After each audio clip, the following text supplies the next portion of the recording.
Fala, lindeza! Muito bom dia! Começando aqui mais um episódio do nosso quadro Leitura de Fazedor. Nessa temporada nós estamos lendo juntos o livro O Jeito Disney de Encantar Clientes, uma estratégia de atendimento excepcional que a Disney aplica nos parques e resorts deles e que eles também ensinam nos institutos e universidades da Disney. Caso você não saiba, como eu também não sabia, eles não são mais apenas um parque temático. Tem toda uma infraestrutura agora. Além dos parques, tem resorts onde você pode se hospedar, tem salões onde você pode fazer seus eventos. Pessoas se casam na Disney, pessoas passam luas de mel. Não é mais voltado exclusivamente para crianças. E eles têm uma preocupação gigantesca com a recepção, a acomodação, atendimento e superação das expectativas dos clientes. E esse livro ele mostra como isso pode ser aplicado tanto a pequenas empresas quanto outras empresas do tamanho da Disney.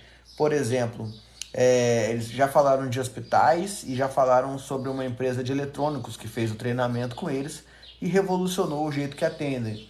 Então, assim, eu acredito que todo mundo que chega para falar com um prestador de serviço tem uma expectativa de como que ele vai ser atendido, de quais vão ser os resultados e etc.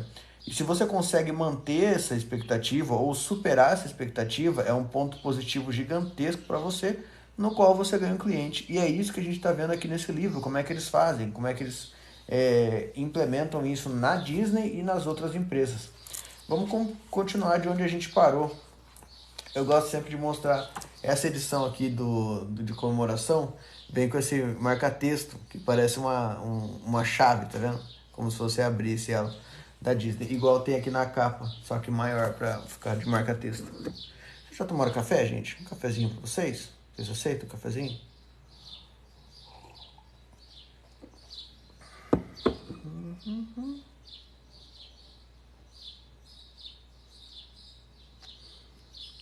Legal. Vamos lá. Capítulo 4. A magia do cenário. Walt Disney era um imã de Oscars. Ele foi indicado para prêmios da Academia em 64 ocasiões, um recorde absoluto, e ganhou 32 estatuetas, também o maior número da história. Depois de subir ao palco algumas dezenas de vezes e receber os Oscars, provavelmente começou a se tornar uma atividade um pouco rotineira demais para o Walt. Mas o primeiro que ele recebeu em 1932, sem dúvida, deve ter sido uma grande emoção. Naquele ano, o Walt recebeu o primeiro prêmio da nova categoria, Melhor Animação, por Flores e Árvores, o 29º filme da série Silly Symphonies, e a primeira animação produzida utilizando um novo processo de registro de imagens chamado Technicolor. Isso revolucionou o mercado de animação e ilustração, Technicolor. Se você é da minha época, eu sou de 87, quando começava os desenhos da Disney, os antigões mesmo, escrevia Animated by Technicolor, né? Então você via que tinha uma diferenciação. A utilização inovadora de cores em uma animação foi a principal razão pela qual Flores e Árvores foi tamanha sensação, tanto entre o público quanto a crítica, mas se tornou notável por outra razão. O curta demonstrava a possibilidade do cenário como nenhuma outra animação já tinha feito. Nele, duas jovens árvores se apaixonaram, mas a felicidade é ameaçada por um rival invejoso, no caso, um tronco nodoso, cheio de nós, né? Um tronco nodoso. O velho tronco incendeia a floresta para separar os amantes, mas acaba ele próprio consumido pelas chamas. A floresta volta à vida e os jovens amantes se casam. O cenário de árvores e flores e a música de Mendelssohn Schubert.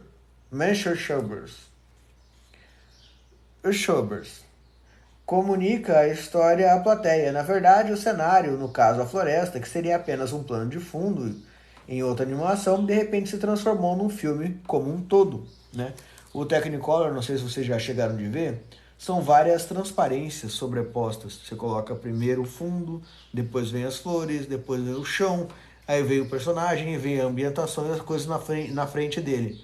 Então dá pra você ver que tem uma folha em cima dele aqui assim, é uma outra transparência. E eles fizeram isso com animação, vários frames assim, É cabulosíssimo fazer isso. Hoje em dia tem inteligência artificial, 3D, etc. Mas antigamente você tinha que imprimir várias vezes a mesma coisa. Em 1938, Walt e os estúdios Disney ganharam 2 outros prêmios da Academia. Dessa vez, uma das invenções do estúdio, a câmera multiplano, recebeu um prêmio na categoria científica e técnica.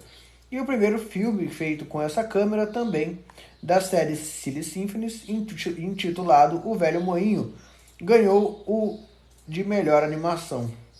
A câmera multiplano representou outro grande passo para transmitir o pleno potencial do cenário e permitiu que os animadores da Disney superassem o que Bob Thomas, biógrafo de Walt, chamou de a superficialidade essencial do filme animado. Legal. A câmera podia ser apontada e movida por pilhas de filmes e celuloides de placas de vidro, criando o mesmo efeito que uma câmera de cinema se movendo por um cenário. O resultado foi uma profundidade jamais vista, criando um mundo de fantasia mais convincente, porque a plateia via da mesma forma como via a vida. Abre aspas, na fantasia não devemos perder de vista a realidade. Isso é interessante. Isso dá um post, hein? Se você está vendo esse vídeo aqui agora ao vivo junto comigo, ó, dica de post, vai servir para Twitter e para o Threads, ou para o LinkedIn, sei lá. Na fantasia não devemos perder de vista a realidade. Isso é ambíguo, né? Porque se você faz algo muito mirabolante, tipo, sei lá, o salário mínimo de 150 mil reais, as pessoas não se veem naquilo. Mas quando você faz alguma fantasia com realidade, você pensa assim, ó, criando conteúdos todos os dias e uma estratégia traçada de tráfego pago e interações, você pode ter resultados 10 vezes melhores todos os meses contratando os nossos serviços. Você faz a pessoa entrar numa fantasia que é próxima da realidade, né? O ano de 1940 marcou o lançamento de Fantasia e a utilização inovadora do cenário por Walt mais uma vez ganhou destaque. Vassouras marcham, flores e cogumelos dançam. Fantasia também revolucionou na utilização do som, um importante elemento do cenário. O filme utilizou o Fantasound, que grava música utilizando vários microfones e reproduz por meio de um número correspondente de alto-falantes. Walt recebeu um prêmio da Academia pelo importante avanço técnico, mas a deflagração da Segunda Guerra Mundial não é de rir, gente. Mas imagina. Fechou os mercados estrangeiros para a fantasia. O dispendioso equipamento de áudio necessário para apresentar adequadamente o filme fez com que os proprietários de cinema dos Estados Unidos relutassem em exibi-lo. Fantasia custou 2,2 milhões, mais de 4 vezes o custo médio de um longa naquela época, e fracassou no primeiro lançamento. Quando relançada 2 décadas depois, nos anos de 1960, o filme cativou rapidamente o público e foi proclamado um clássico da animação. Fantasia é aquele que o Mickey usa o chapéuzinho de mágico e fica fazendo assim para as coisas dançar e tal. Ele mata as vassouras com um machado. É cabulosíssimo, mas é muito legal. A insistência de Walt de que filmes animados devem ser verossímeis para o público para que sejam eficazes foi traduzida diretamente nos cenários da Disneylândia. Você pode achar que a ideia de Walt para o primeiro parque temático foi imediatamente recebida com aplausos, mas não foi esse o caso. No final dos anos 1940, à medida que ficava cada vez mais intrigado com a criação do seu próprio parque de diversões, ele recebia cada vez menos apoio para a ideia. Roy Disney, seu irmão e parceiro de negócios de longa data e detentor do portfólio da empresa, não via nenhum mérito financeiro nesse arriscado e enorme salto para além dos negócios correntes e relutava a financiar a ideia. Em 1952, cansou-se de esperar e, com sua motivação característica, seguiu adiante sem o resto da empresa. Ele criou uma nova empresa, a Wedge Enterprise, que financiou com empréstimos que tiveram como garantia sua apólice de seguro e a venda da casa de veraneio em Palm Springs. Ele também sequestrou os melhores Imagineers dos estúdios de animação Disney, escondendo-os em escritórios vazios e oficinas ao redor da propriedade para trabalhar no parque. Os Imagineers, aqui ó, tem o IIR aqui ó, a mistura entre imaginação, imaginário e engenheiros, que é engineering em inglês, né? Então é tipo os engenheiros de imaginação, os imaginação de engenheiro, uma coisa assim. Como as pessoas que projetaram e construíram a Disneylândia vieram do lado da animação do negócio, elas trataram os cenários como parte integral e importante do parque desde o início. A Disneylândia seria um filme vivo que os convidados viveriam que os convidados vivenciariam ao interagir nele. E como nos filmes animados, para concretizar essa visão, a plateia teria a oportunidade de mergulhar totalmente na experiência. Cada detalhe do cenário precisaria sustentar a história. Abre aspas. Perguntaram ao Walt por que ele se empenhou tanto para que tudo parecesse realista, lembra o Imagineer Tony Baxter. Ele respondeu que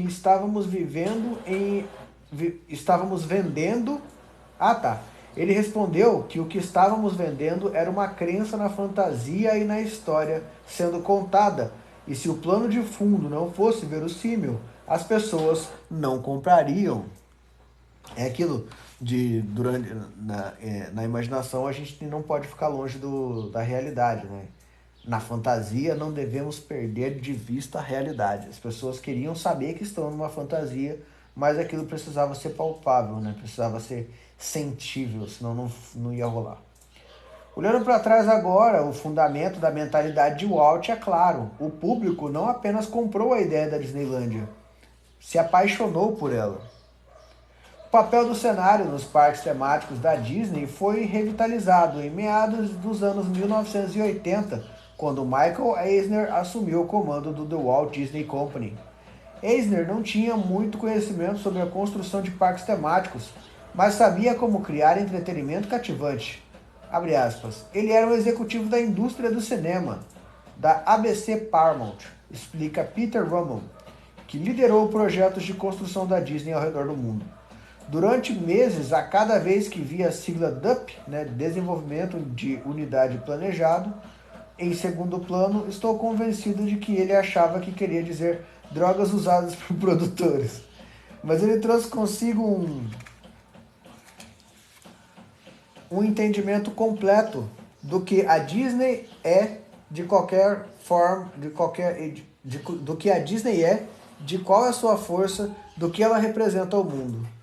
Todos vocês conhecem a máxima do mercado imobiliário: localização, localização, localização, usada de forma terrivelmente exagerada como uma chave para o sucesso.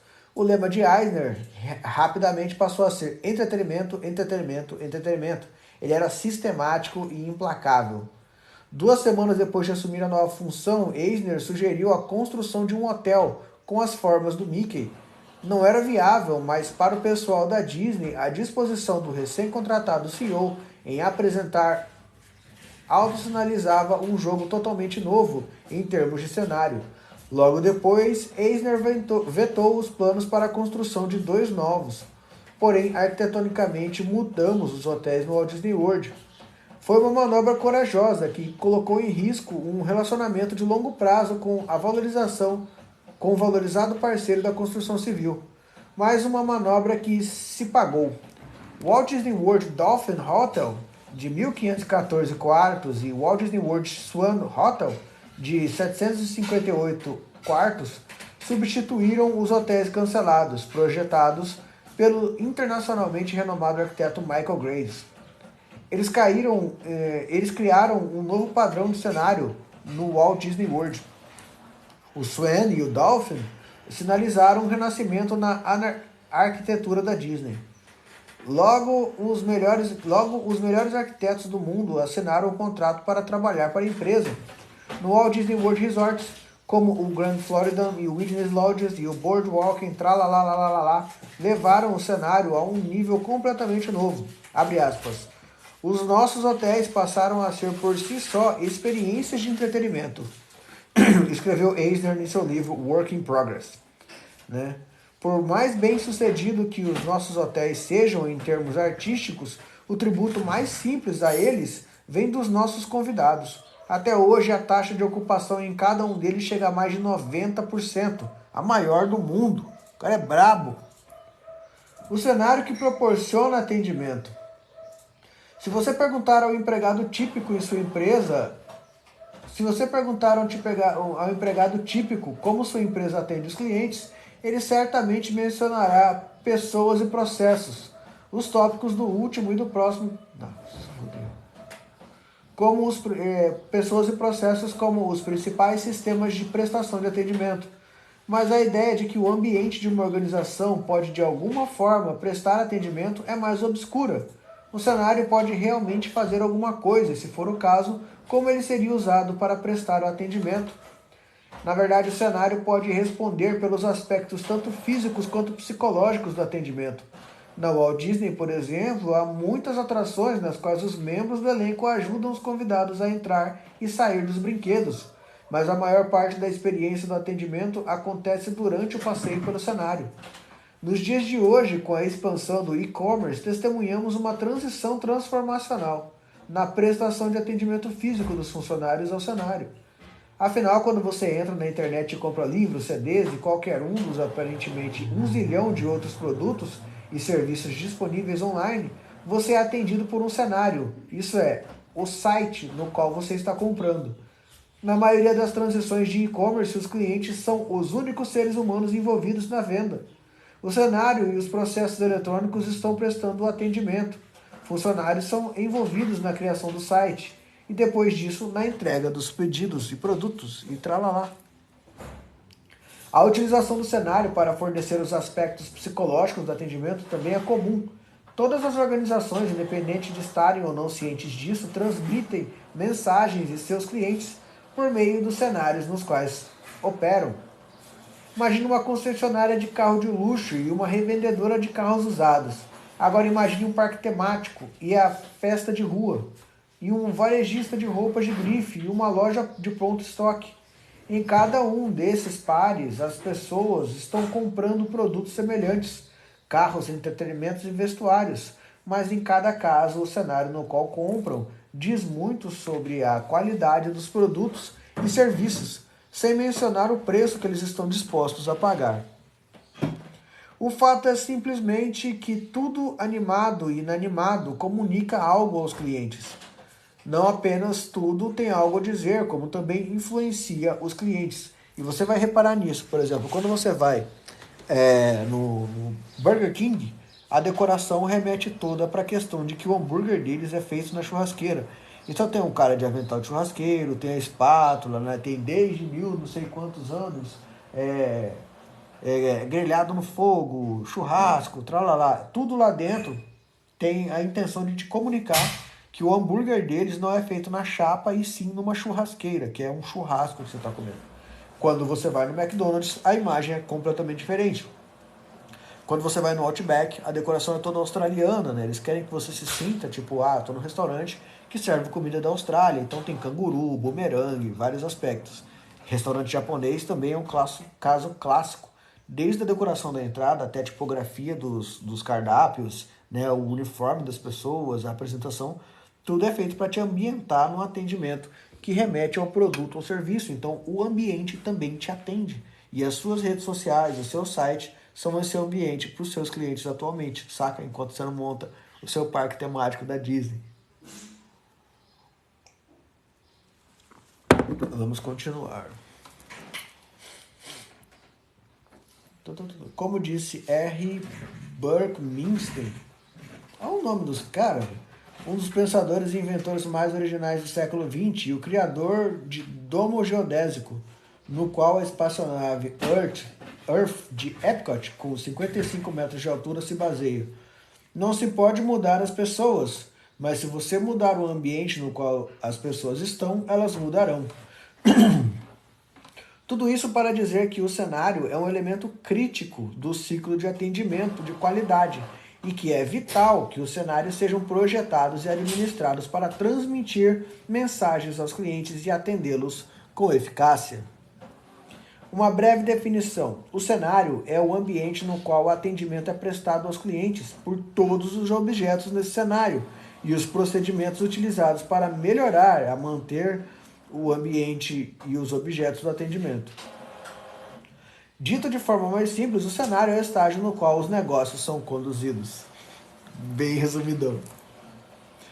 Na Walt Disney World, o cenário principal é o resort, dentro do morro. A expressão se originou na Disneylândia, onde o Walt construiu um muro de terra ao redor da propriedade para delimitar fisicamente as fronteiras e impedir distrações externas, como estradas e edifícios que poderiam interromper o filme vivo que ele estava criando. Eu não quero que o público veja um mundo no qual eles vivem enquanto estiverem no parque. Mas, disse Walt, eu quero que eles sintam que estão em outro mundo. O grande contraste entre o mundo exterior, aos morros da Disneylândia, e o mundo do lado de dentro levou os membros do elenco a começarem a se referir a estar no trabalho como estar dentro do morro. Basta um breve passeio pelo Walt Disney para ver como cada detalhe é levado a sério.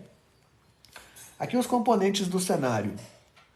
Projeto arquitetônico, paisagismo, iluminação, cores, sinalização, design e orientação do piso, textura da superfície do piso, pontos de referência e placas de orientação, detalhes internos, externos, música, som ambiente, cheiros.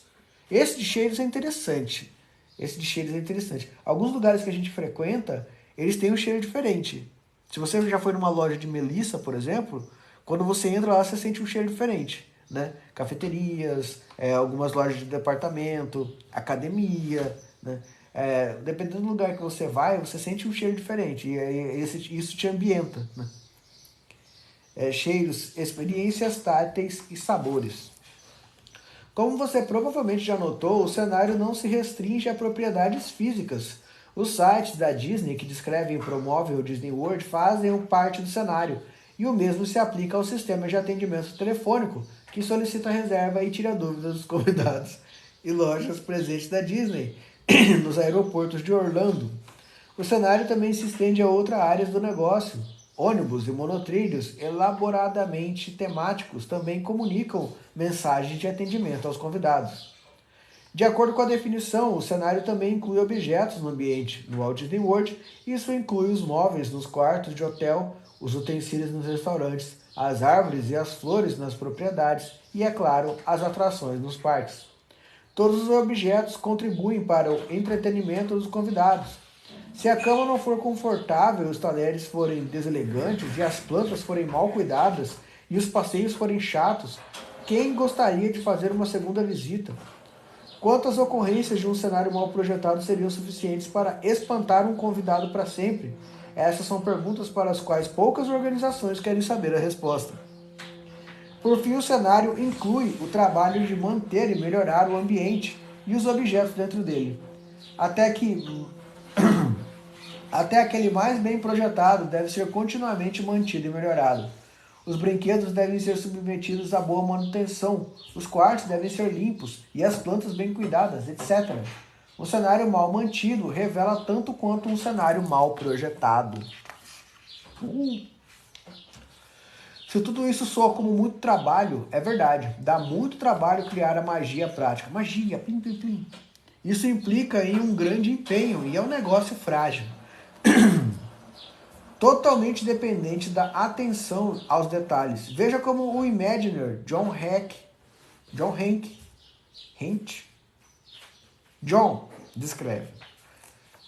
Aqui aspas dele.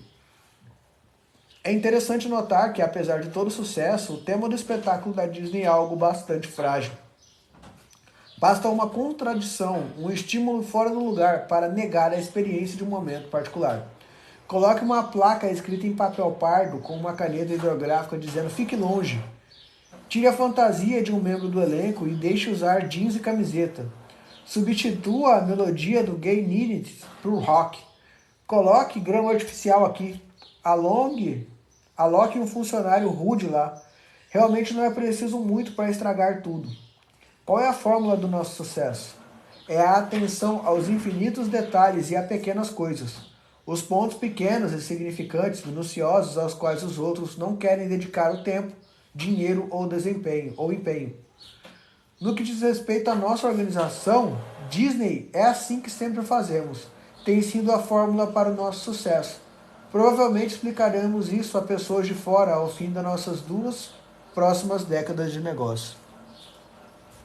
Uma organização que não precisa de mais explicações sobre o cenário é a East Jefferson General Hospital, sediada em Metairie, Louisiana. O East Jefferson, um hospital sem fins lucrativos com 525 leitos, deu início à sua própria jornada de atendimento de qualidade no Disney Institute e utilizou a experiência para implementar uma ampla variedade de melhorias em seu cenário. Comprometimento com o tema do atendimento. O tema deles é proporcionar cuidado e conforto é a nossa mais elevada missão. O hospital implementou uma série de mudanças de design em tudo, desde a jardinagem até as propriedades, a um novo projeto da unidade de tratamento intensivo. A equipe começou a usar estacionamentos nas proximidades e pegar um micro-ônibus para ir ao trabalho, de forma que pacientes e visitantes pudessem utilizar o estacionamento do hospital. Quando um novo estacionamento foi construído, ele foi projetado para que os convidados não tivessem que andar mais de 35 passos antes de encontrar um membro da equipe. A UTI do East Jefferson é um exemplo de atendimento prestado pelo cenário. Para essa área de tratamento intensivo de 20 leitos, o East Jefferson criou 2 fileiras de 10 quartos ao longo de um amplo corredor. Quase toda a parede frontal de cada quarto é de vidro com cortinas para a privacidade, que pode ser aberta como uma porta, permitindo que aparelhos de raio-x e outros equipamentos volumosos possam ser levados para perto do paciente. Há uma estação de revelação de raio-x na unidade, de forma que os filmes podem ser processados e analisados no local. Balcões e gabinetes foram instalados ao longo das paredes internas dos quartos da UTI. Tudo que o enfermeiro precisa para cuidar do paciente pode ser encontrado a 1 ou 2 passos de distância, para que os enfermeiros possam se manter em constante contato com os pacientes. A estação tradicional dos enfermeiros foi projetada em uma série de balcões com telefones e computadores, localizadas do outro lado das paredes de vidro dos quartos dos hotéis, dos quartos dos pacientes. Pacientes e enfermeiros estão sempre à vista um dos outros. Em 1992, os cuidados aos pacientes e a eficiência da operação incorporados ao cenário da UTI do East Jefferson foram agraciados com ICU Design Award, o prêmio anual de design de UTIs. Caso você não saiba, existe um prêmio anual de design para UTIs. Eu não sabia. Tem um prêmio para isso.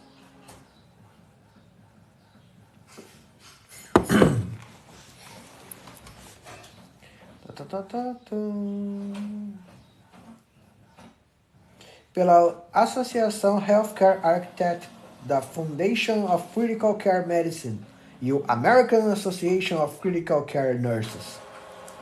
Imaginação mais engenharia igual Imagineering. Não falei? Eu não falei? Aqui, ó. Tá escrito aqui, ó.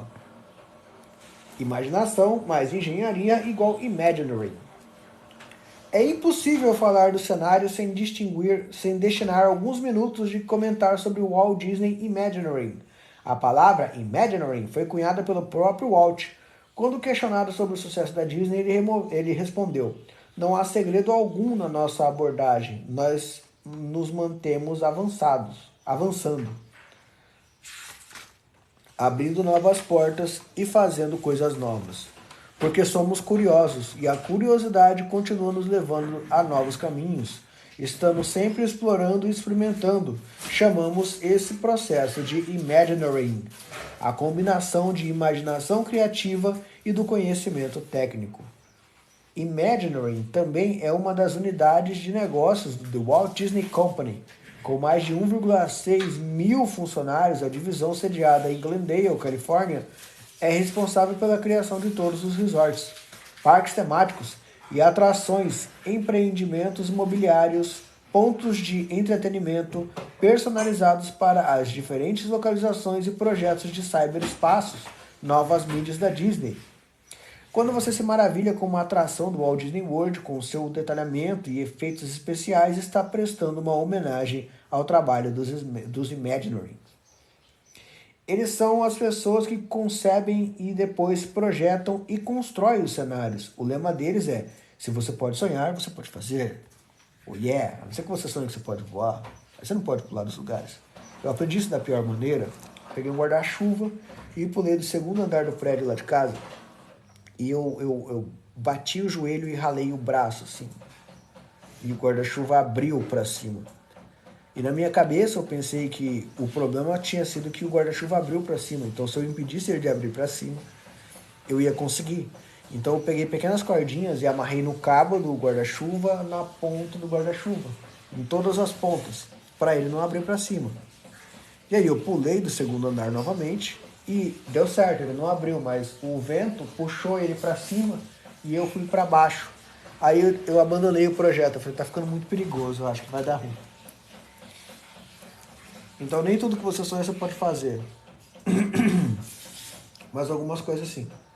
Como os Imagineers criam cenários que concretizam os padrões e temas do atendimento do Walt Disney World. O vice-presidente do conselho, Marty Sklar. Marty Sklar. Por que não usamos nome de boa, tipo João da Silva? Deu uma resposta para essa pergunta complexa quando criou uma lista de princípios de design de cenário que chamou de Os 10 Mandamentos do Mickey. Eles resultam do processo de Imagineering e do que aprendi com os meus principais mentores da Walt Disney.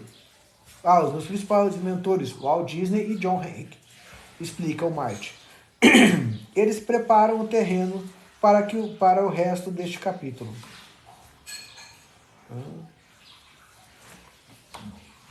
Os 10 mandamentos do Mickey. Anota aí. 1. Conheça o seu público. Antes de criar o cenário, desenvolva um sólido entendimento de quem o usará.